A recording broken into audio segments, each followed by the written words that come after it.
Kembali lagi dengan saya, Jantini Triana Sarina Tangku. Kali ini saya akan membahas tentang lanjutan dari pokok bahasan barisan dan deret, di mana saya akan membahas tentang aplikasi barisan dan deret sendiri dalam kehidupan sehari-hari. Seperti yang sudah saya pernah sampaikan di kompetensi dasar, untuk KD keterampilannya 4.6 adalah menggunakan pola barisan aritmatika atau geometri untuk menyelesaikan masalah kontekstual. Untuk kelas 11 ini akan dibahas tentang pola barisan yang menggunakan pola geometri. Ya, dalam hal ini nanti kita akan lihat bagaimana cara menyelesaikan pertumbuhan, peluruhan, bunga majemuk, dan anuitas dengan menggunakan pola barisan geometri. Kita lihat yang pertama untuk pertumbuhan dan peluruhan untuk pertemuan kali ini. Pertumbuhan diartikan sebagai perubahan kuantitas suatu objek dalam jangka waktu tertentu dengan perubahan naik. Maka dia disebut sebagai kenaikan juga karena dia mengalami perubahan naik. Dalam hal ini kita bisa lihat bahwa U1, suku yang pertama, nilainya pasti lebih kecil dari suku yang kedua. Dan suku yang kedua pasti nilainya lebih kecil dari suku yang ketiga dan seterusnya sampai suku yang ke N. Karena dia mengalami pertumbuhan, mengalami perubahan naik ya, jadi dia selalu tambah besar. Tapi peluruhan atau penurunan diartikan sebagai perubahan kuantitas suatu objek dalam jangka waktu tertentu dengan perubahan turun, kebalikannya. Berarti kita bisa lihat bahwa suku yang pertama nilainya akan lebih besar dari suku yang kedua, dan suku yang kedua nilainya akan lebih besar dari suku yang ketiga, dan seterusnya sampai suku yang ke N. Karena dia mengalami penurunan, jadi lama-lama nilainya makin kecil. Jelasnya sampai di sini tentang pertumbuhan dan peluruhan. Nah, pada pertemuan kali ini, saya tidak akan membahas tentang bagaimana caranya mendapatkan rumus pertumbuhan dan peluruhan. Saya hanya akan menggunakan rumusnya dalam contoh soal yang akan saya bahas. Sedangkan untuk rumusnya sendiri saya tidak akan bahas di kelas 11 ini. Bagaimana rumus atau bagaimana cara menyelesaikan soal tentang pertumbuhan dan peluruhan, kita lihat contoh soalnya.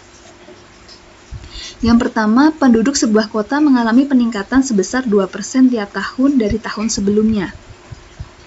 Berdasarkan sensus penduduk tahun 2013, jumlah penduduk di kota tersebut 900 jiwa. Tentukan jumlah penduduk di kota tersebut pada tahun 2020. Pada soal ini, kita bisa melihat bahwa ini adalah contoh soal pertumbuhan. Kenapa? Karena di situ ada kata-kata dia mengalami peningkatan tiap tahunnya dari tahun sebelumnya. Artinya nilainya akan makin besar. Maka kita bisa bilang ini soal pertumbuhan. Nah, dengan soal ini pun kita bisa melihat bahwa dan menentukan bahwa suku pertamanya atau A adalah 900 jiwa. Kenapa? Karena sensusnya di tahun 2013 dan diketahui jumlahnya 900 jiwa. Maka ya berarti U1 atau suku pertama atau nilai A-nya adalah 900.000 jiwa. Nah, berarti dari kasus ini pun kita bisa lihat 2% itu sebagai I. Ya, I di sini tuh adalah besar peningkatan atau nanti kalau kita di soal peluruhan berarti besar penurunannya gitu ya dalam persen dan kita jadikan dalam desimal. Jadi kalau di sini ada 2% sama aja dengan 0,02. 2/100 ya. Dan ada R. R di sini adalah 1, ini 1 dari rumusnya 1 ditambah I.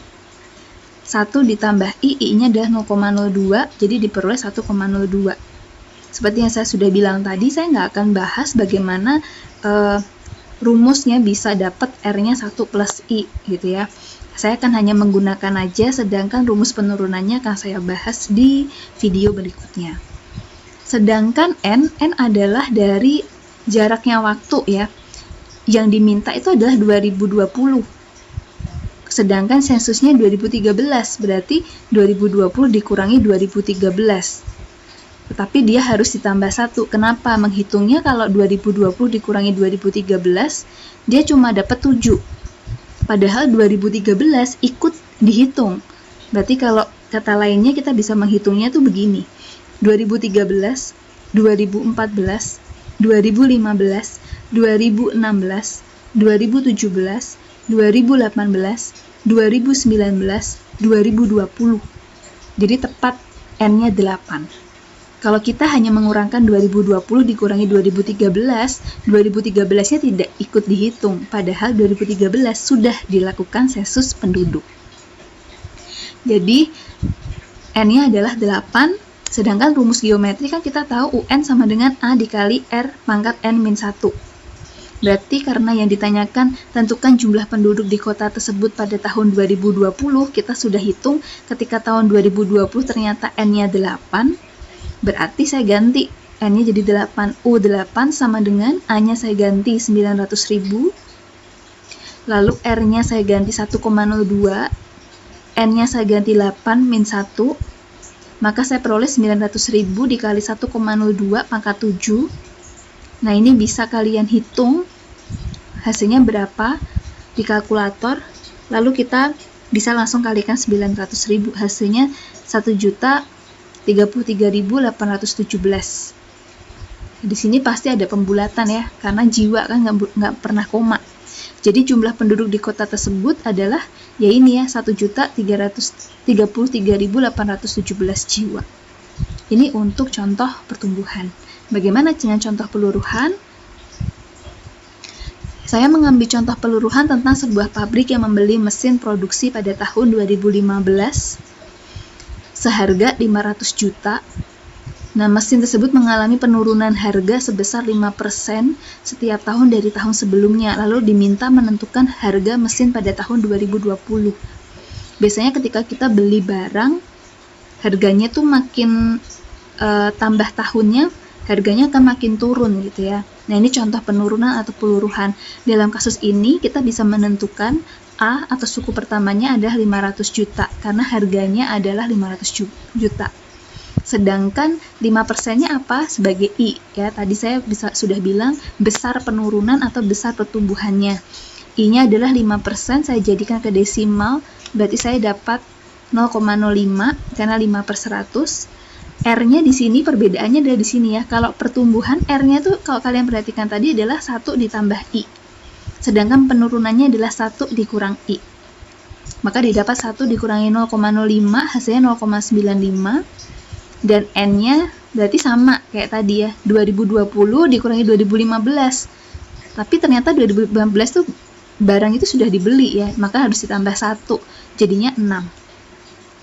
Nah, maka kita langsung masukkan rumusnya aja. UN sama dengan AR pangkat N-1, N-nya bisa ganti 6, A-nya bisa ganti 500 juta, R-nya saya ganti 0,95, N-nya saya ganti 6 pangkat min 1. Lalu ini bisa dihitung menggunakan kalkulator, kamu langsung kalikan dengan 500 juta, jadi nggak usah dibulatkan dulu, tapi kamu hitung dulu hasilnya, langsung kamu kalikan 500 juta, hasilnya segini banyaknya gitu ya, 368.890.468,75. Nah, ini adalah harga mesin pada tahun 2020. Nah, dari hal ini, dari contoh ini, kita bisa tahu sebenarnya ini adalah penerapan dari barisan geometri. Karena rumusnya menggunakan barisan geometri. UN sama dengan AR pangkat N-1. Tapi membedakan mereka, pertumbuhan dan peluruhan adalah tentang R-nya. Kalau R-nya dia di pertumbuhan ditambah 1, kalau di peluruhan dia 1 dikurangi I. Bedanya hanya di situ sih. Untuk yang lainnya tetap sama, dan kita harus jeli juga melihat soal apakah soal ini pertumbuhan atau soal ini peluruhan gitu ya, karena kadang kan nggak secara langsung seperti ini. Kalau ini kan udah langsung ada tulisannya penurunan, berarti peluruhan gitu ya, berarti kita harus jeli. Itu yang bisa saya berikan penjelasan tentang pertumbuhan dan peluruhan serta contoh dan penyelesaiannya. Semoga bermanfaat dan semoga bisa dipahami dengan baik. Terima kasih.